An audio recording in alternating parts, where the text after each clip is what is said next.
I am Feroz Shah and you are welcome to my channel physics with Feroz Shah. आज का जो lecture है डियर स्टूडेंट्स, ये nuclear physics second year physics के chapter nuclear physics का lecture number 2 है। और इस लेक्चर में हम ये तीन चीजें डिस्कस करेंगे: न्यूक्लियर रिएक्शंस, फिजन और न्यूक्लियर रिएक्टर। स्टार्ट लेते हैं। न्यूक्लियर रिएक्शन क्या होता है? What is a nuclear reaction? So my dear students, ये याद रखें कि न्यूक्लियर रिएक्शन वो प्रोसेस होता है जिससे न्यूक्लियस के एटॉमिक नंबर में चेंज आ जाता है, या एटॉमिक मास में चेंज आ जाता है, या any chemical change in a nucleus is called nuclear reaction. आप कह सकते हैं कि chemical change in a nucleus. Dear student, वो प्रोसेस जिससे पहले न्यूक्लियस कुछ और होता है और उसके बाद न्यूक्लियस कुछ और हो जाए, the process is called nuclear reaction. Nuclear reaction में हमारे स्टूडेंट्स, आपने इस बात का ख्याल रखना होता है that all laws of conservation are valid. Nuclear reaction में सारे लॉज ऑफ कंजर्वेशन वैलिड होंगे। कोई भी ऐसा न्यूक्लियर रिएक्शन नहीं होगा जो किसी भी लॉ ऑफ कंजर्वेशन को वायलेट करे। लॉ ऑफ कंजर्वेशन में law of conservation of charge आता है, यानी रिएक्शन से पहले का चार्ज और रिएक्शन के बाद का चार्ज लाजमी सेम होंगे। लॉ ऑफ कंजर्वेशन में number of atomic protons in atomic number आता है। The total atomic number before reaction must be equal to the total atomic number after reaction. Law of conservation में atomic mass भी आता है। The total atomic mass before reaction must be the same as the total atomic mass after reaction. Law of conservation में momentum भी आता है। The total momentum before reaction must be equal to the total momentum after reaction. Law of conservation में mass plus energy भी आता है। The mass plus energy, the value of mass plus energy before reaction must be equal to the value of mass plus energy after reaction. इन सब को law of conservation कहते हैं। और nuclear reactions my dear students सारे laws of conservation को obey करते हैं। इनका मतलब क्या है? फर्ज करो मैं कहूं कि वी हैव एक न्यूक्लियस ए, हमारे पास एक न्यूक्लियस ए है और इसने एक रिएक्शन किया और इस न्यूक्लियस के बाद रिएक्शन के बाद एक और न्यूक्लियस मिला हमें बी प्लस कोई भी एक्स्ट्रा पार्टिकल हमें मिला और इसके साथ कुछ ना कुछ एनर्जी भी फर्ज करो हमें कुछ ना कुछ एनर्जी भी मिल गई। कहने का मतलब यह है कि यहां जो एटॉमिक नंबर होगा Z, तो इधर राइट साइड पे टोटल एटॉमिक नंबर भी Z होगा, इसमें कोई चेंज नहीं आएगा। अगर यहां एटॉमिक मास A है तो इस प्रोडक्ट्स में तमाम का एटॉमिक मास ऐड करो तो A होना चाहिए, ना ये A से ज्यादा हो सकता है ना ये A से कम हो सकता है। इसके अलावा फर्ज करो यहां आपने कहा कि मास जो है वो 1 AMU है, मास 1 AMU या 2 AMU है। फर्ज करो मास 2 AMU है और एनर्जी 0 है। रिएक्शन से पहले मास 2 AMU है और एनर्जी 0 है, लेकिन इसके बाद आप देखिए यहां पर फर्ज करो मास रह गया है 1 AMU, तो आप देखिए एनर्जी होगी 931 मेगा इलेक्ट्रॉन वोल्ट। ये मास कम हो गया तो इसके बदले में एनर्जी ज्यादा हो गई होगी। कुछ इस तरह से कि आप E = mc² में आप मास मालूम करो तो 1 AMU आपको यहां से मिल जाएगा। तो देखो before and after reaction mass plus energy हमेशा सेम होते हैं। It is called the energy conservation of mass and energy, the law of conservation of energy and mass. Nuclear reaction में हमारे स्टूडेंट ये जरूरी है। रिएक्शन में मैं जितनी भी बातें करूं आपको कुछ खास समझ नहीं आएंगे जब तक कि मैं MCQs पॉइंट्स आपके साथ शेयर ना करूं। So my dear students, for nuclear reaction you have to memorise some symbols. याद रखें, पॉजिट्रॉन का जो सिंबल होता है वो होता है +1 E0। इलेक्ट्रॉन का जो सिंबल होता है वो है -1 E0। और लेट मी कंसीडर, अगर मैं कहूं अल्फा पार्टिकल का सिंबल आप ले लें, सो दैट इज 2He4। इसके अलावा न्यूट्रॉन का जो सिंबल होता है दैट इज 1 0n1, प्रोटॉन का जो सिंबल होता है वो होता है 1h1। ये सारे सिंबल आपको याद रखने हैं। अब कुछ क्वेश्चंस न्यूक्लियर रिएक्शन के कर लेता हूं for you people. Question number 1 of nuclear physics, nuclear reaction. पहला क्वेश्चन कर रहा हूं। फर्स्ट तो ये एक न्यूक्लियस है A, और here we have the atomic number Z and atomic mass A। हमारे पास एक न्यूक्लियर रिएक्शन हो गया जिससे एक न्यूक्लियस बन गया B, और वे स्टूडेंट्स इस न्यूक्लियस का एटॉमिक नंबर क्वेश्चन मार्क और एटॉमिक मास फर्ज करो A माइनस 4 कर रहा हूं, और प्लस जो है जनाब मैं आपके लिए कह रहा हूं कि यहां पर जो है प्लस 2He4 पार्टिकल आया। अगर आपसे कहूं that what is the atomic number of nucleus B, question ये है कि what is the atomic number of B, इसमें B का एटॉमिक नंबर क्या है। मैं ऑप्शन लिखूंगा। Option A dear students, it will be Z। Option B, it will be Z+1, it will be Z-1, और option D Z-2। Correct answer क्या होगा? तो बहुत आसान है। कैसे आसान है? According to law of conservation of atomic number, उससे आप सॉल्व कर सकते हो। आप कहोगे sir atomic number on the left hand side must be equal to atomic number on the right hand side. Left hand side और right hand side के atomic number का सेम होना लाजमी है। समझ गए हैं? So dear students, left hand side और राइट हैंड साइड का एटॉमिक नंबर सेम। अब गौर से देखें, लेफ्ट हैंड साइड पर एटॉमिक नंबर Z है, बात खत्म। राइट हैंड साइड पर आप देखें, यहां पर इसके एटॉमिक नंबर को आप फर्ज करो आपकी मर्जी X कह दें, तो ये हो जाएगा देखो X और 2 ये, तो ये बन जाएगा X+2। राइट साइड पर एटॉमिक नंबर बनता है X+2। अब आपको X मालूम करना है, इसको इस तरफ ले आइएगा तो Z-2 is equal to X या X is equal to Z-2। ये हमारे पास करेक्ट आंसर होगा। एक और क्वेश्चन आपके साथ शेयर कर रहा हूं न्यूक्लियर रिएक्शन का, और न्यूक्लियर रिएक्शन का हमारे पास दूसरा क्वेश्चन जो है वो ये है। क्वेश्चन नंबर 2, मैं कहूं कि क्वेश्चन नंबर 2 क्या है, तो let me consider if the mass of A and B is 2 AMU, if 931 mega electron volt is obtained, what is the mass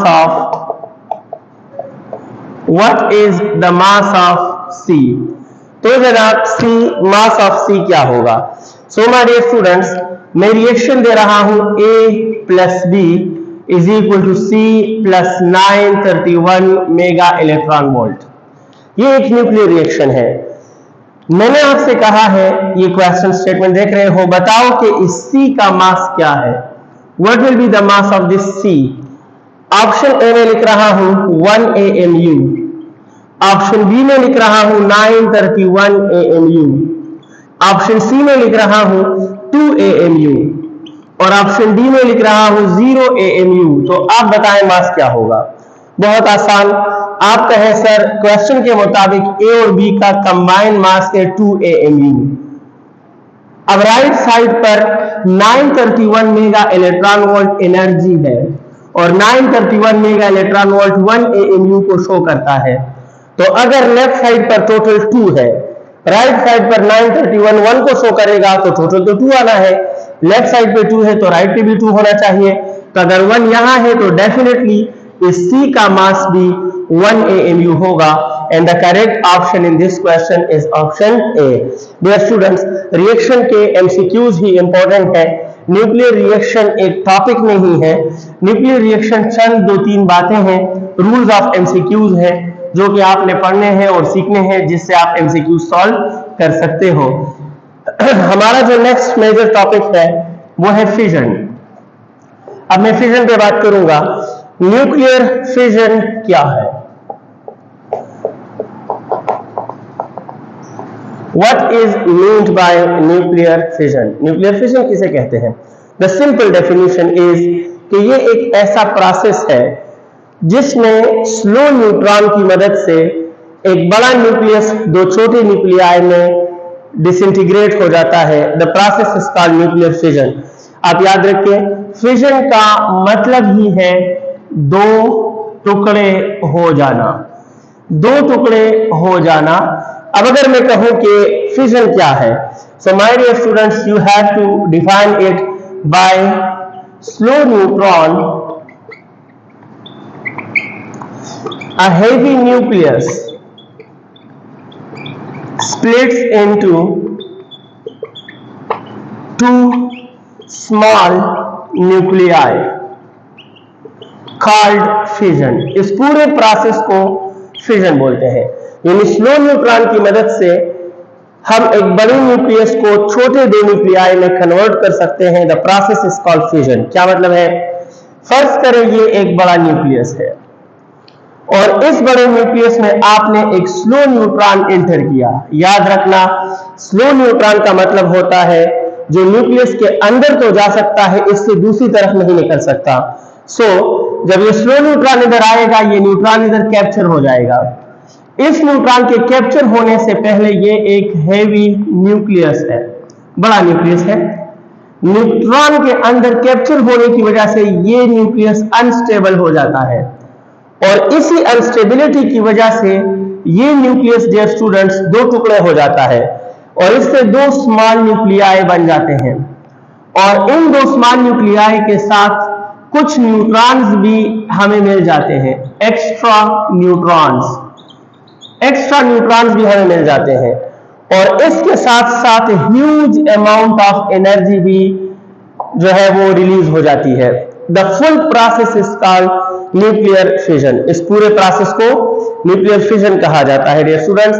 ये जो स्लो न्यूट्रॉन है, आल्सो कॉल्ड थर्मल न्यूट्रॉन, ये जब इस न्यूक्लियस के अंदर जाता है इसे अनस्टेबल करता है। अनस्टेबिलिटी से ये डंबल शेप में कन्वर्ट होता है और धीरे धीरे एलोंगेट होता है और आखिरकार टूट जाता है दो टुकड़ों में। ये दो न्यूक्लियाई आ गए small, extra neutrons and energy. इस न्यूक्लियस को पेरेंट न्यूक्लियस बोलते हैं। This nucleus is called parent nucleus. ये जो दो न्यूक्लियाई बन गए, they are called daughter nuclei. इनको डॉटर न्यूक्लियाई बोलते हैं। ये जो न्यूट्रॉन्स हमें मिले, they are also called thermal neutrons. Thermal neutrons से कहते हैं। और ये जो एनर्जी आई है, this is called fission energy. इसको फिजन एनर्जी बोलते हैं। सबसे पहली बात की एनर्जी कहां से आ गई, तो याद रखना इस न्यूट्रॉन और न्यूक्लियस का जो कंबाइंड मास होता है ये ज्यादा होता है, लेकिन ये दो छोटे न्यूक्लियाई और ये एक्स्ट्रा न्यूट्रॉन जो आते हैं, इनका मास जो है वो क्या हो जाता है, कम हो जाता है। तो इस प्रोसेस में जिसे फिजन कहते हैं, इसमें कुछ मास एनर्जी में कन्वर्ट हो जाता है। According to Einstein equation E is equal to mc square। सो ये एनर्जी आने की वजह क्या है? It is because some mass is converted into energy as according to Einstein mass energy relation. The full process is called fission. दुनिया में फिजन का जो पहला सबूत आया था, वो पहला एविडेंस फिजन का यूरेनियम का फिजन था जनाब। जब यूरेनियम का 92-235 का आइसोटोप लिया गया और इसमें एक न्यूट्रॉन एंटर किया गया, स्लो न्यूट्रॉन जो इसके अंदर कैप्चर हुआ, तो ये बन गया यूरेनियम 92-236 बन जाएगा। लेकिन uranium 92-236 is an unstable. If steric means instability. So 235 में एक न्यूट्रॉन ऐड हुआ तो 236 हुआ, जिससे ये अनस्टेबल हो गया और अनस्टेबिलिटी की वजह से ये डिसइंटीग्रेट हो जाता है और इससे बेरियम बन जाता है, प्लस क्रिप्टॉन बन जाता है, प्लस 3 न्यूट्रॉन्स एक्स्ट्रा मिल जाते हैं, plus huge amount of energy भी आ जाती है। यही रिएक्शन एटॉमिक बॉम्ब का वर्किंग रिएक्शन है। It is the working reaction of atomic bomb. Working reaction of atomic bomb, ये एटॉमिक बॉम्ब का वर्किंग रिएक्शन है डियर स्टूडेंट्स। और एटॉमिक बॉम्ब दुनिया में फिजन का एक प्रैक्टिकल एविडेंस है, एग्जांपल है। Atomic bomb works on nuclear fission, और यूरेनियम 235 के फिजन से वो काम करता है। दूसरी बात ये है dear students, there are 2 points याद रखें। ये एक न्यूक्लियस है, ये एक और न्यूक्लियस है, गौर करें प्लीज। अगर मैं इसमें एक न्यूट्रॉन एंटर करूं और इसमें भी एक न्यूट्रॉन एंटर करूं और ये न्यूट्रॉन अंदर जाकर इसको अनस्टेबल बना ले, लेकिन ये न्यूट्रॉन अंदर जाकर फिर भी इस न्यूक्लियस को स्टेबल रखे, तो याद रखना जो न्यूट्रॉन के आने से अनस्टेबल हो जाए इसे फिजनेबल आइसोटोप कहते हैं। It is called फिजनेबल isotope. और जो न्यूट्रॉन के आने के बावजूद भी स्टेबल रहते हैं इसे कहा जाता है नॉन फिजनेबल आइसोटोप। और एग्जांपल क्या है? इसकी एग्जांपल है यूरेनियम 92 235।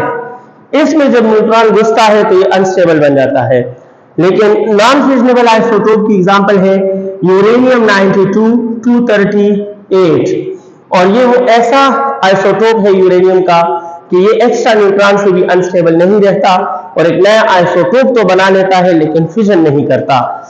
फिजन में एक और भी पॉइंट है, हम फिजन को चेन रिएक्शन के तौर पर भी कर सकते हैं। फिजन चेन रिएक्शन ये क्या है डियर स्टूडेंट्स? अगर हम फिजन बार बार करें, कैसे? अपने कंट्रोल में करें और इसे बार बार परफॉर्म करें जब तक हमारी मर्जी हो, then it is called fission chain reaction. क्या मतलब है इसका? मैं अभी ड्रॉ करूंगा fission chain reaction. Fission chain reaction का मतलब है कि आप यहां एक यूरेनियम ले लो 235, आप इस पर एक न्यूट्रॉन हिट करो, हिट किया, ये यूरेनियम माय डियर स्टूडेंट्स एक बेरियम बना लेगा और एक क्रिप्टॉन बना लेगा। लेकिन अभी आपने पढ़ा कि इन बेरियम और क्रिप्टॉन के साथ 3 न्यूट्रॉन्स भी आ जाते हैं, और अभी आप जानते हो कि इन बेरियम और क्रिप्टॉन के साथ ह्यूज अमाउंट ऑफ एनर्जी भी आ जाती है।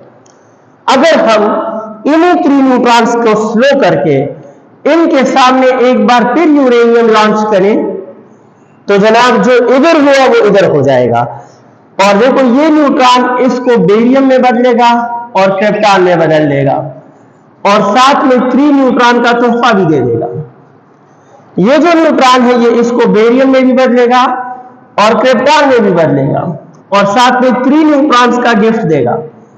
और इसी तरह डियर स्टूडेंट्स ये जो न्यूट्रॉन है ये इसको बेरियम में भी बदलेगा और ये इसको फिजन करके क्रिप्टॉन भी बनाएगा और साथ में 3 न्यूट्रॉन भी हमें देगा।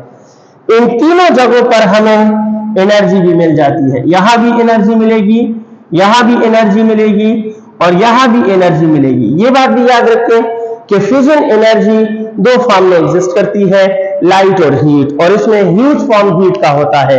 The form of energy obtain in fusion is majorly heat. ज्यादातर ये हीट फॉर्म में होती है ये एनर्जी, लाइट और हीट कंबाइन। अच्छा, फिर मजीद अगर हम ऐसा करें कि इसके सामने यूरेनियम रखते हैं, इसके सामने यूरेनियम रखते हैं और इसके सामने यूरेनियम रखते हैं, तो देखो ये इसमें फिजन कर देगा, ये इसमें फिजन कर देगा, ये इसमें फिजन कर देगा और ये सिलसिला जारी रखें जब तक हमारी मर्जी हो। Then this complete process is called fission chain reaction.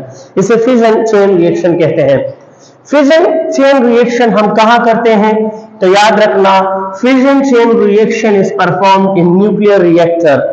अगर मैं आपसे कहूं कि न्यूक्लियर रिएक्टर क्या है, so my dear students you have to say nuclear reactor. आप कहेंगे कि sir nuclear reactor is the system to control and make use of fission chain reaction.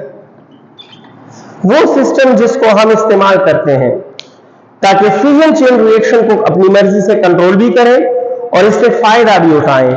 The system the nuclear plant is called nuclear reactor. Nuclear reactor, simple nuclear reactor में क्या होता है मैं draw करके आपको बताता हूं। एक होता है जनाब ऐसे कोर,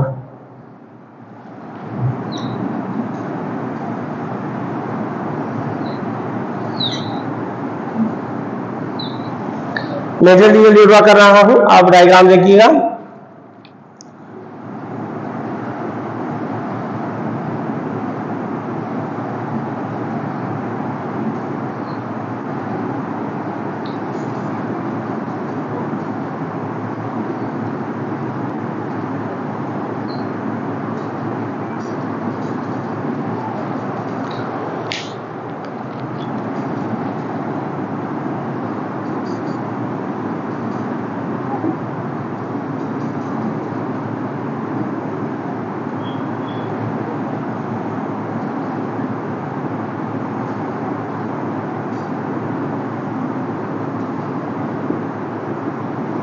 न्यूक्लियर रिएक्टर का ब्लॉक डायग्राम आपके लिए ड्रा कर रहा हूं।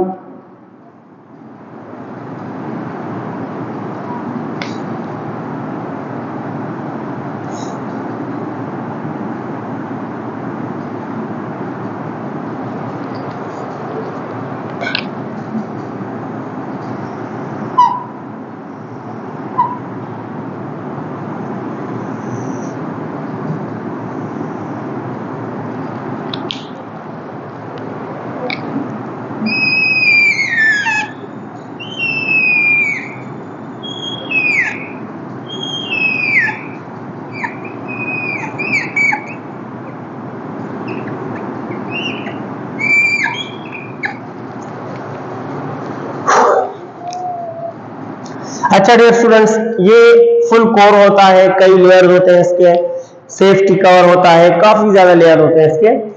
ये जो मैंने रॉड्स बनाए हैं ये यूरेनियम 92-235 है। ये पूरा सेटअप न्यूक्लियर रिएक्टर है और इस यूरेनियम को बोलते हैं फ्यूल ऑफ रिएक्टर, इसे फ्यूल ऑफ रिएक्टर भी कहते हैं। ये जो मैंने ड्रॉ किए हैं ब्लू से, ये कंट्रोल रॉड्स हैं। कंट्रोल रॉड्स मीन इससे हम इस रिएक्शन को फास्ट भी कर सकते हैं, स्लो भी कर सकते हैं और स्टॉप भी कर सकते हैं, इससे हम कंट्रोल करते हैं। यहां पर डियर स्टूडेंट्स ये है वाटर पंप और ये source of D2O heavy water, D2O या हेवी वाटर है। ये है टरबाइन और ये है जेनरेटर। ये पूरा सेटअप आपने देखा। अब देखो मैं बताता हूं काम कैसे होता है। सबसे पहले हम इस रिएक्टर को जब ऑन करते हैं तो वाटर पंप ऑन हो जाता है। प्रोसेस देखिएगा, कंटिन्यूस फिजन कैसे होता है वो देखें। जब आप इसे ऑन करोगे तो D2O हेवी वाटर जो है वो यहां से चलने लगता है, ये कोल्ड होता है और इधर आकर इस रिएक्टर में बढ़ने लगता है। इस रिएक्टर में D2O बढ़ने लगता है। इसी दौरान आप क्या करते हो डियर स्टूडेंट्स, इसी दौरान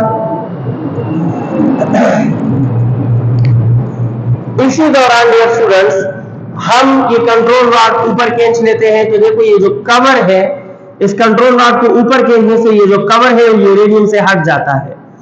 अगर आपने कम रेट से रिएक्शन करना है तो इनको कम खींचिए ताकि कम हिस्सा क्लियर हो जाए। अगर आपने ज्यादा रेट से रिएक्शन करना है तो इसको ज्यादा खींच ले, फास्ट रिएक्शन स्टार्ट होगा, ज्यादा मिकदार आपको क्वांटिटी मिलेगी, आउटपुट। अच्छा जनाब, यूरेनियम आपने क्लियर कर दिए, कवर हटा दिए, फिर यहां से एक न्यूट्रॉन इस पर मारा जाता है। तो ये जो पहला न्यूक्लियस है यूरेनियम का, यहां पर वो रिएक्शन हो जाता है जो थोड़ी देर में मैंने कहा कि यूरेनियम फिर ये क्रिप्टॉन बन जाता है प्लस बेरियम बन जाता है प्लस 3 न्यूट्रॉन प्लस एनर्जी, ये हीट का हो, ये रिएक्शन हो जाता है। और इस रिएक्शन की बलबूते पर यहां एनर्जी पैदा होती है और एनर्जी मीन के बहुत ज्यादा हीट पैदा होता है। लेकिन साथ साथ यहां से 3 न्यूट्रॉन मजीद पैदा हो जाते हैं। और ये जो D2O है, अक्सर बच्चे पूछते हैं कि सर H2O क्यों इस्तेमाल नहीं करते, तो याद रखना जो न्यूट्रॉन यहां पैदा हो जाते हैं वो बहुत फास्ट होते हैं और फिजन के लिए स्लो न्यूट्रॉन चाहिए। तो नॉर्मल वाटर उस फास्ट न्यूट्रॉन को स्लो नहीं कर सकता, लेकिन हेवी वाटर उसको इतना स्लो कर देता है कि वो नेक्स्ट फिजन के काबिल हो जाते हैं। तो ये आसपास D2O है, ये फास्ट न्यूट्रॉन स्लो हो जाते हैं। स्लो होने के बाद ये इधर उधर जाकर मुख्तलिफ जगहों पर फिर दोबारा ये प्रोसेस करते हैं और फिर वहां से हमें क्या पैदा होता है, हमें क्या मिल जाता है, हीट। और इस तरह मुसलसल हीट पैदा होता है। तो ये हीट इस चैम्बर में इस D2O को स्टीम में बदलता है और ये स्टीम के मॉलिक्यूल्स हैं। तो स्टीम के ये मॉलिक्यूल्स या वाटर वेपर्स ऊपर आने लगते हैं क्योंकि काफी ज्यादा हीट होता है। ये हीट ऊपर आता है, सॉरी ये हीट स्टीम बनाता है, स्टीम ऊपर आता है और ये स्टीम जो है वो इधर ट्रेवल करके टरबाइन को रन करता है। तो टरबाइन ऑन हो जाता है। जब टरबाइन ऑन हो जाता है डियर स्टूडेंट्स तो ये जनरेटर को ऑन कर लेता है और जनरेटर ऑन हो तो आपको यहां से आराम से इलेक्ट्रिसिटी मिलती है और आप इसको एंजॉय करते हो, आप यूज करते हो, मुसलसल ये प्रोसेस होता रहता है। अच्छा नेक्स्ट देखिएगा, ये जो जगह है ये क्यों बनाई गई है, इस चैम्बर के अंदर तो हीट है तो पानी या D2O स्टीम में बदलता है, लेकिन चैम्बर से बाहर निकल आ जाए तो टेम्परेचर में एब्रप्ट चेंज आता है उस चेंज की वजह से स्टीम के कुछ मॉलिक्यूल्स वाटर वेपर दोबारा वाटर बन जाते हैं। तो टरबाइन तक जाने से इसको रोकने के लिए यह रास्ता दिया है कि जो पार्टिकल दोबारा, जो मॉलिक्यूल दोबारा लिक्विड बन जाए, वो इधर आकर फिर प्रोसेस का हिस्सा बन जाते हैं। स्टीम आगे जाता है, वाटर के मॉलिक्यूल इधर आते हैं, प्रोसेस का फिर हिस्सा बनते हैं। नॉन स्टॉप वाटर पंप लगा होगा, नॉन स्टॉप V2O आएगा, स्टीम बनेगा, टरबाइन चलाएगा, जनरेटर चलेगा, बिजली इस्तेमाल करोगे और यूरेनियम से फिजन होकर हीट मिलेगा और स्टीम बनेगा। The whole process, the whole system is called nuclear reactor.